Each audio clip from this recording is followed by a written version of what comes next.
وهو بالفعل إنما يدل على العجرفة والغطرسة والرفض الكامل لكل مساعي السلام، وبالفعل للأسف الشديد لا يوجد شريك للسلام. Sejumlah negara Liga Arab ramai-ramai mengecam keputusan Israel melarang rombongan Menteri Luar Negeri Timur Tengah masuk ke tepi barat. Sebuah kunjungan bersejarah di tengah panasnya perang antara Israel dengan Hamas di Gaza. Mereka seharusnya bertemu dengan Presiden Otoritas Palestina, Mahmud Abbas, di Ramallah tepi barat pada Minggu 1 Juni 2025. Namun batal karena Israel memblokade perjalanan itu. Apa sebenarnya tujuan perjalanan delegasi Timur Tengah itu di Ramallah dan mengapa Israel melarang kunjungan bersejarah tersebut?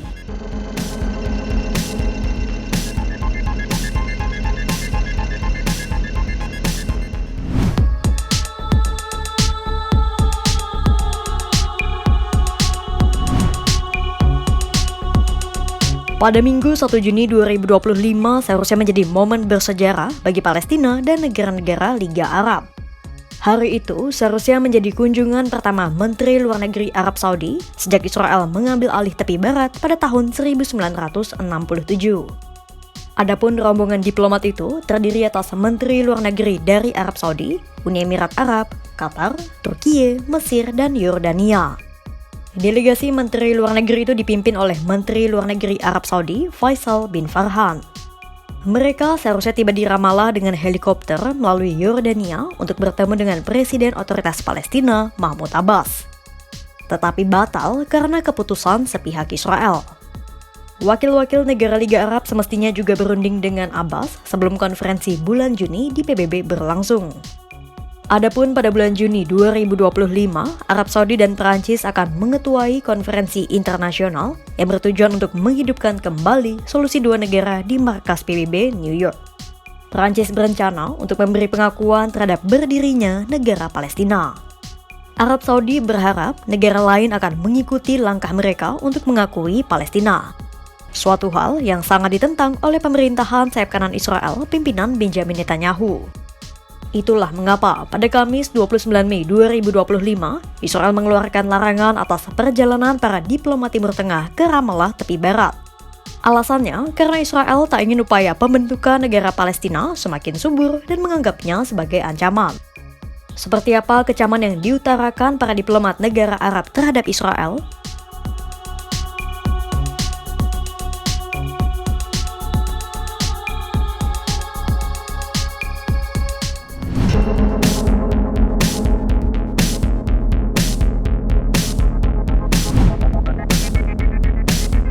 Pada Minggu 1 Juni 2025, para menteri negara Arab yang seharusnya berkunjung ke Ramallah akhirnya bertemu di Amman, Yordania.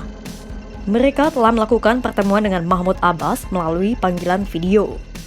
Para menteri luar negeri negara Arab itu kompak mengecam kesombongan Israel usai Tel Aviv melarang mereka masuk ke tepi barat.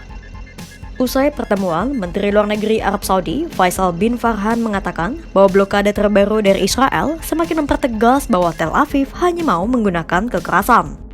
Faisal menyayangkan tak ada itikat perdamaian yang ditunjukkan oleh Israel. أؤكد أن رفض إسرائيل لزيارة هذه اللجنة إلى الضفة مما اضطرنا لتأجيلها هو فقط تجسيد وتأكيد كما ذكرتم لتطرفها ولرفضها أي محاولات جدية لمسلك السلام ومسلك الدبلوماسية. واضح أنهم لا يريدون إلا العنف، وهذا يزيدنا عزيمة الحقيقة في مضاعفة جهودنا الدبلوماسية في المجتمع الدولي لمواجهة هذه العنجهية ولضحضها بإذن الله. بالتأكيد كلنا ندين هذا المسلك الإسرائيلي المرفوض تماما برفض دخول اللجنة إلى مناطق السلطة الفلسطينية وإلى رام الله للقاء الرئيس أبو مازن، وهو بالفعل إنما يدل على العجرفة والغطرسة والرفض الكامل لكل مساعي السلام، وبالفعل للأسف الشديد لا يوجد شريك للسلام. Menteri Luar Negeri Yordania, Ayman Safadi, juga menegaskan sikap negara-negara Arab atas konflik di Gaza. Mereka mendukung kepemimpinan otoritas Palestina di Gaza dan menilai hal itu bisa menjadi solusi perdamaian yang selama ini macet. Adapun faksi Fatah pimpinan Mahmud Abbas sebelumnya memang memegang kendali atas Gaza sebelum akhirnya berpisah dengan Hamas pada 2007 karena kalah dalam pemilihan. Otoritas Palestina dan negara-negara Arab berharap kepemimpinan Mahmud Abbas dan jajarannya di Gaza bisa kembali. إسرائيل تعمل على أن تجعل من غزة منطقة غير قابلة للحياة ودفع الشعب الفلسطيني إلى خارج وطنه، وهذا أمر نرفضه. علينا أن نعمل جميعا وفق هذه الأولوية كيف نثبت الشعب الفلسطيني على أرضه، والخطوة الأولى اتجاه ذلك هي وقف العدوان على غزة، عودة السلطة الوطنية الفلسطينية لتمارس مسؤولياتها كحكومة تحكم في غزة وتلبي طموحات شعبها، طبعا على أساس على قاعدة أن الضفة الغربية وغزة لا يتجزآن، هم جزء من الأرض الفلسطينية المحتلة، بالإضافة إلى القدس الشرقية التي يجب عليه أن تقوم عليها الدولة الفلسطينية.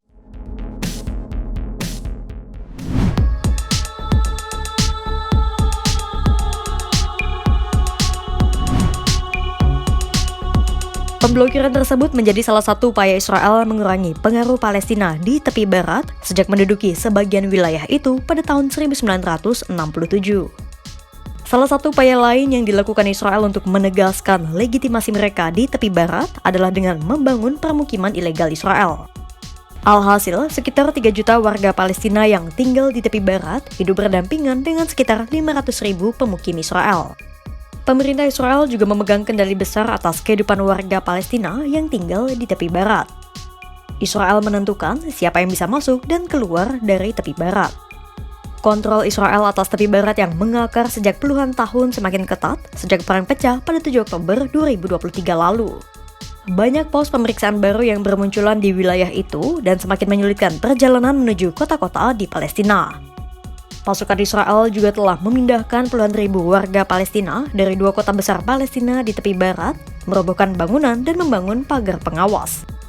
Israel juga menahan ratusan juta dolar Amerika Serikat atau triliunan rupiah dalam bentuk pendapatan pajak yang seharusnya ditransfer ke Ramallah tiap bulannya sesuai perjanjian Oslo.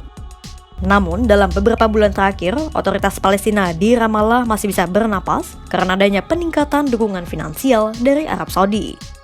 Sebagai balasan, Abbas telah memimpin beberapa reformasi politik atas permintaan pemerintah Arab Saudi.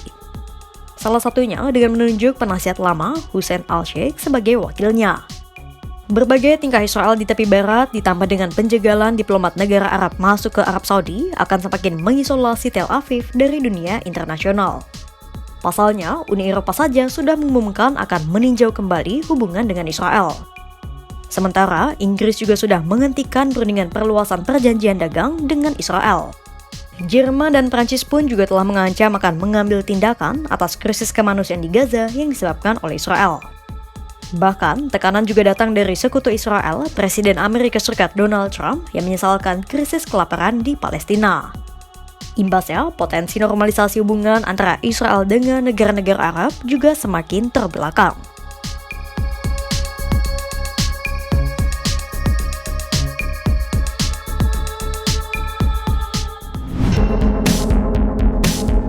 Penjagalan masuknya para diplomat Timur Tengah ke tepi barat menjadi babak baru upaya Israel menancapkan kekuasaannya di wilayah itu.